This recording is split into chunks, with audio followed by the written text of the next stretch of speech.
на сегодня в 8 утра у нас паводковая установка такова, что у нас вот до МГ у нас на сегодняшний день пока затопило 6 домов. У нас вот ледоход проходит по всей длине.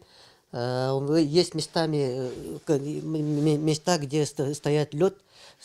У нас Чичимака вроде все нормально. Карбалак у нас вчера было снижение уровня воды больше на метр 25. Сегодня опять повышение уровня воды на 8 утра у нас составляет 895 уровень, при критическом 1000.